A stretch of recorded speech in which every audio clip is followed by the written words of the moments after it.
మరి సూర్యుడు అస్తమించే వరకు కూడా మరి అతని చేతులు పట్టుకున్నప్పుడు అతని చేతులు నిలకడగా ఉన్నాయి అన్నమాట. అట్లు యెహోషువ కత్తి మాట అమాలేకీయుల రాజును అతని జనములకు అప్పుడు గెలిచాడనమాట. మరి ఇక్కడ మోషేతో ఇద్దరు మనుషులు ఉన్నారన్నమాట. ఎందుకని ఆయన చేతులు మరి కిందకి పైకే పద్దాక ఎత్తుకుని ఉండలేకపోతాడు ఆయన అంతటా ఆయన. అందుకని ఇద్దరు మనుషులు ఆయనతో ప్రార్థనలో ఏకీవించారు. కింద యెహోషువ ప్రార్థన చేసేటప్పుడు మరి అనేకమైన ప్రజలు వచ్చి యెహోషువ మరి శత్రువులతో యుద్ధం చేశారనమాట. హల్లెలూయా. మరి దేవుడి సన్నిధిలోకి వచ్చి దేవుడికి ప్రియబిడ్డలైన మనందరం కూడా ఏం చేయాలి? మరి ఎన్నో పనులు ఉంటాయి. ప్రార్థన మరి యుద్ధం చేయాలి. మరి ప్రార్థన అనే కొలిమిలో కాలినప్పుడే దాని యొక్క రూపు బయటకు వస్తుంది అనమాట.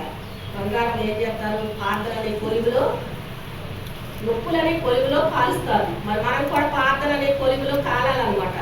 మరి ఆ బంగారం ఎట్లయితే తయారవుద్దో మరి మనం కూడా అట్లా తయారవ్వగలుగుతాం అనమాట. ఇక్కడ మరి యుద్ధం చేసినట్టు మరి మోషే గారు ప్రార్థన చేసినట్టు ఉందన్నమాట. అప్పుడు యెహోవా మరి మోషేతో ఇట్లా అంటున్నాడు, నేను అమాలేకీయుల పేరు ఆకాశం కింద ఉండకుండా బొత్తిగా తుడిచివేద్దును కనుక ఆజ్ఞ ప్రకారం గ్రంథంలో దీన్ని రాసి యెహోషువకు వినిపించుము అని. మరి తర్వాత మోషే ఒక బలిపీఠం కట్టి దానికి యెహోవా నిస్కి అని పేరు పెట్టి అమాలేకీయులు తమ చేతిని యెహోవా సింహాసనమునకు విరోధముగా ఎత్తిరి కనుక యెహోవాకు అమాలేకీయులతో తరతరముల వరకు యుద్ధమాయెను. హల్లెలూయా. మరి ఇక్కడ దేవుడు ఆయన యుద్ధం ఆడిన తర్వాత ఒక బలిపీఠము కట్టి దానికి యెహోవా నిస్కి అని పేరు పెట్టారు. యెహోవా నిస్కి అంటే ధ్వజము, అంటే విజయము. హల్లెలూయా. మరి ఒక వాక్య భాగంలో మనం ఏం అర్థం చేసుకోవాలంటే మరి ఆయన బండలో నుంచి నీళ్లు రప్పించాడు. మరి కర్రతో బండ కొట్టగా నీళ్లు వచ్చినాయి అన్నమాట. మరి ఇశ్రాయేలీయుల ప్రజలు ఆ నీళ్లు బాగా తాగారనమాట. ఏం చేశారు? బండలో నీళ్లు బాగా తాగారు. ఆ బండలో నీళ్లు తాగిన తర్వాత వాళ్ళకి ఏమొచ్చింది? బలం వచ్చిందన్నమాట. బండలో నుంచి నీళ్లు వచ్చినాయి. నీళ్లు బాగా తాగారు. తాగిన తర్వాత వాళ్ళకి బలం వచ్చింది. ఆ బలం వచ్చిన తర్వాత ఏం చేశారంటే ఇశ్రాయేలీయుల ప్రజలు మరి అమాలేకీయులతో యుద్ధమాడి మరి శత్రువులను గెలిచారన్నమాట. హల్లెలూయా. మరి మనం ఏం చేయాలి? దేవుని యొక్క వాక్యం జీవ జలములనే మన యొక్క నది యొద్దకు మనం వచ్చాము. జీవ జలముల ఓట యొద్దకు మనం వచ్చామన్నమాట. దేవుని యొక్క వాక్యం అనే జీవ జలము బాగా తాగారన్నమాట వాళ్ళు. హల్లెలూయా. శత్రువులను జయించినట్లుగా మన యొక్క దేవుని యొక్క వాక్య భాగంలో మరి మనందరం కూడా స్తోత్రం అన్నమాట. మరి ఏం చేయాలంటే మరి చెయ్యాలి దైవ సన్నిధి చెయ్యాలి.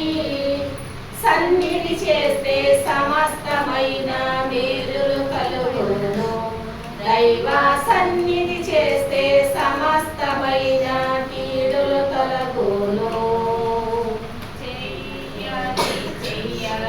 దైవ సన్నిధి చెయ్యాలి. సన్నిధి చేస్తే సమస్తమైన మేలులు కలుగును. దైవ సన్నిధి చేస్తే సమస్తమైన కీడులు తొలగును. రాకడ మేఘం ఎక్కాలంటే సన్నిధి చేయాలి. రాకడ మేఘం ఎక్కాలంటే సన్నిధి చేయాలి. ఆ సన్నిధిలో అనుభవించాలి. ఆ సన్నిధిలో అనుభవించాలి. చెయ్యాలి దైవ సన్నిధి చెయ్యాలి. సన్నిధి చేస్తే సమస్తమైన మేలులు కలుగును. దైవ సన్నిధి చేస్తే సమస్తమైన కీడులు తొలగును. హల్లెలూయా.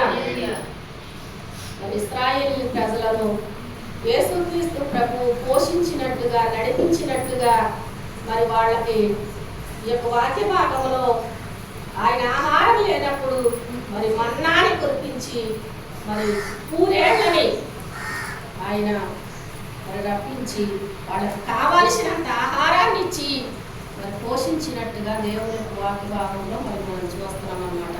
మరి మనందరం కూడా ఏం చేయాలంటే సన్నిధి చేస్తే సమస్తమైన మేలులు కలుగుతాయి, సన్నిధి చేస్తే సమస్తమైన కీడులు తొలగిపోతాయి. మరి మనం సన్నిధి చేయకోకుండా సమస్తమైన మేలులు కలగబట్టి మనకు కలగవు, కానీ మరి సన్నిధి చేసిన వారే మేలును పొందుకోగలుగుతారు. మన కుటుంబంలో క్షేమము, మన బిడ్డల్లో మరి మనకు ఆరోగ్యం కావాలి అంటే మరి దేవుని సన్నిధికి వచ్చి ఎవరైతే దేవుడితో మరి ప్రార్థన చేస్తారో వాళ్ళే మరి నేను అడిగితే ఇస్తా, ఎదిగితే దొరుకుతా, తీరితే తట్టబడతానన్న దేవుడు. మరి మనం అడగాలి. మాటి మాటికి మరి ఒక స్నేహితుడు మన ఇంటికి వచ్చాడు. అతని ఇంటికి వచ్చినప్పుడు అతనికి పెట్టడానికి ఏమీ కూడా లేదని పక్కమ్మట స్నేహితుడు దగ్గరికి వెళ్ళి, ఇదిగో నా స్నేహితుడు నా ఇంటికి వచ్చాడు, నాకు 3 రొట్టెలు మొదలెమ్మని అడుగుతున్నాడు అనమాట. అడిగితే నేను నా చిన్నపిల్లలు నిద్రపోతున్నారు, మరి నేను లేచి ఇవ్వలేనని స్నేహితుడు అంటే స్నేహితుడు అయినంత అయ్యాడు కాబట్టి మరి ఆ తలుపును అట్టే ఉండి ఏమంటున్నాడంటే నీవు లేగాలి ఇవ్వాలంటున్నాడు. ఎందుకని? స్నేహితుడు కాబట్టి, సనుముందు కాబట్టి. మరి అడుగుతుంటే అప్పుడు లెగిసి అప్పుడు ఆ 3 రొట్టెలు వదిలిచ్చాడనమాట. మరి దేవుడు కూడా అంతే, మన మాట మాటికి అడిగితేనంట దేవుడు మరి మనం చిక్కుమారి అడగాలి. దేవుడిని మాటి మాటికి కూడా అడగాలన్నమాట. మరి మొర్రబెట్టాలి దేవుని సన్నిధిలో. మరి వచ్చి నామకార్తన ప్రార్థన చేస్తే కాదు, కానీ ఏం చేయమన్నాడు? మొర్రబెట్టండి, నేను మీకు 10 ఉత్తరం ఇస్తానన్నాడు దేవుడు. మరి దేవుడి సన్నిధిలో మనం మొర్రబెట్టాలి. మరి దేవుడితో మనం ముఖాముఖిగా మోషే గారు మరి 40 దినములు, 40 పగళ్ళు, 40 రాత్రులు కూడా ఎక్కడున్నారంటే మరి సినాయి కొండ పైన మరి యేసుక్రీస్తు ప్రభువుతో ముఖాముఖిగా మాట్లాడుచు ఉన్నప్పుడు ఆయన దిగొచ్చేటప్పుడు అంట ఆయన ముఖ చర్మము ప్రకాశించిందంట. మోషే గారు ముఖ చర్మము మరి ప్రజలు కూడా చూడలేనంత మహిమ కళ మరి మోషే గారికి వచ్చినట్టు దేవుని యొక్క వాక్య భాగంలో మరి మనందరం కూడా చూస్తున్నాం. మరి మనం సన్నిధి చేస్తే మరి మన యొక్క మోషే గారి ముఖం ఎట్లా ఉంది? తేజరిల్లింది అనమాట. మరి మన ముఖం ఏమో తెల్లగా ఉండాలి. సాతానికి ఏం చేయాలంటే మోకాళ్ళు నలిపెక్కాలి, మన ముఖం ఏమో తెలిపెక్కాలి. సాతానికి ఏమవుతుందంటే పులిపెక్కాలన్నమాట. హల్లెలూయా. ఎందుకని? మోకాళ్ళ ప్రార్థన చేస్తే మరి దానికి కడలో మనం వాక్యం ఎత్తి దాన్ని ప్రార్థించాలి. మరి సాతాన్ని ఏమన్నాడు? ఓ సాతానా నా వెనకకు పొమ్మన్నాడు దేవుడు. మరి మనం కూడా దాన్ని మరి గెలిచే శక్తిని మనం సంపాదించుకోవాలి. ఇక్కడ మరి ఇశ్రాయేలు ప్రజలు బండలో నీళ్లు తాగి ఎట్లయితే బలమ తెచ్చుకున్నారో మరి దేవుని యొక్క వాక్య జలాన్ని మనం తాగి మరి మనం కూడా ప్రతిరోజు వాక్యాన్ని చదువుచు మరి ధ్యానం చేసుకుంటూ దేవుడితో మనం కూడా కలిగి ఆయన యొక్క మరి సన్నిధానంలో నిలిచే బిడ్డలుగా మనం జీవించాలి అని మరి సమస్యలను, ఇరుకులు, ఇబ్బందులను కూడా మరి ప్రభువే తీసివేసి మరి ఆయన యొక్క సమాధానంతో ప్రభు మనందరినీ కూడా మరి నడిపించునుగాక. మరి మోషే గారికి ఎట్లయితే ఉపదేశం చెప్పి మరి ఆయన నడిపించినట్లుగా మరి మనందరినీ కూడా ఆయన దైవ సన్నిధిలో ప్రభాయితో నీ యొక్క సన్నిధి రానియడల నేను వెళ్ళన్నాడు మరి మోషే గారు. మరి నా సన్నిధి నీకు తోడై ఉంటుంది వెళ్ళమన్నాడు దేవుడు. అంటే మనకు కూడా మరి ఆయన యొక్క సన్నిధి తోడై ఉంటేనే మనం ఈ లోకంలో మరి దేన్నైనా మనం వెళ్ళగలుగుతాం అనమాట. మరి అటు సన్నిధి మరి ప్రభు ఎట్లయితే మోషే గారికి మరి ఇచ్చాడో మనకు కూడా అటు సన్నిధి తోడై ఆయనే మనల్ని కూడా నడిపించి గొప్పల చేయనుగాక. ఈ చిన్ని పరిశుద్ధ వాక్యం ప్రభు మనందరిలో వెలుగుట్లో దీవించి ఆస్వాదించునుగాక. మరణాత.